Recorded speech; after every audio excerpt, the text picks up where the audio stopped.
Following the Shibuya arc getting animated, it had me thinking, Yuji has been through a lot, and trust me, it only gets worse. Shout out my manga readers. But it makes me wonder, who has suffered the most in anime history? If you're coming from the short skit that I posted about this, shout out to you. If not, it's going to be somewhere here. Be sure to check that out first. And let's get into this one. Also, there's going to be some major spoilers ahead, so if you have not watched any of the anime that I'm going to bring up, fair warning, you might get spoiled. Starting off, we know that Yuji has been through a lot. At least I would hope that you know if you're clicking on this video here. Seeing your mentor get popped like a balloon in front of you, your best friend get boomed right in front of you. On top of that, your other mentor slash teacher got put into a Rubik's Cube and taken away. And to top it all off, your body got used against your own will to commit domestic terrorism and level a whole town. Yo. And almost getting your other best friend killed in the process. Shout out to Yuji, man.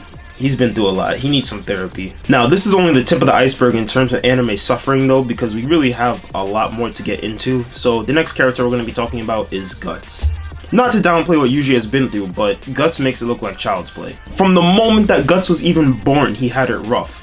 This man was birthed from his mom hanging out of a tree. He literally was birthed from a dead mother. So he was already starting life on veteran difficulty. And as if his actual mom dying wasn't enough, you know what happened next?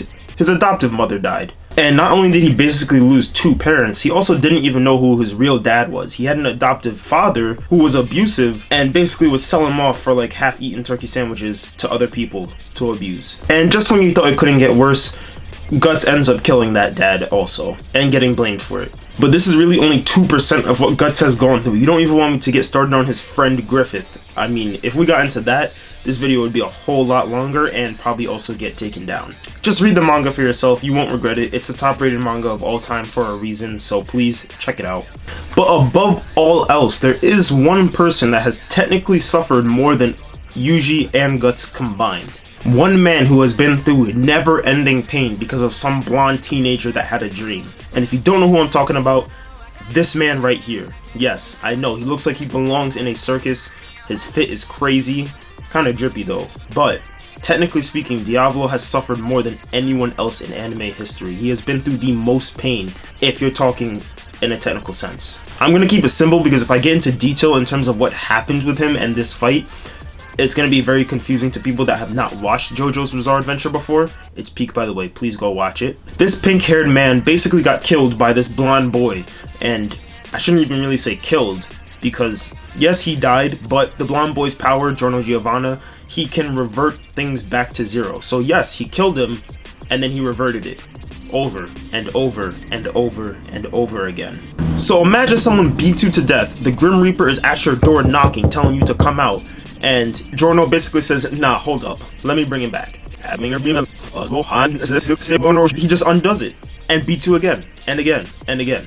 Each time is going to be different too. Technically speaking, Diavolo has been through infinite deaths, infinite scenarios, and infinite situations. The possibilities of what Diavolo has been through is quite literally endless. Technically speaking, he has been through Guts' life. He has been through Yuji's life as well. He's been through both of their lives, technically speaking, because the possibilities are infinite. Even in the show, he dies and comes back, wakes up in like a sewer and gets stabbed by some homeless guy. Dies again, wakes up and they're doing like an autopsy on him. And he's getting cut open and there's nothing he can do about it. These are just the tip of the iceberg for things that he has been through. And he will continue to go through until there's no end. There is no until, actually. It's forever. And it's not like he can just kill himself to make it end, because if he does, it's just gonna restart. So next time you're having a bad day, just remember, at least you're not this guy, okay?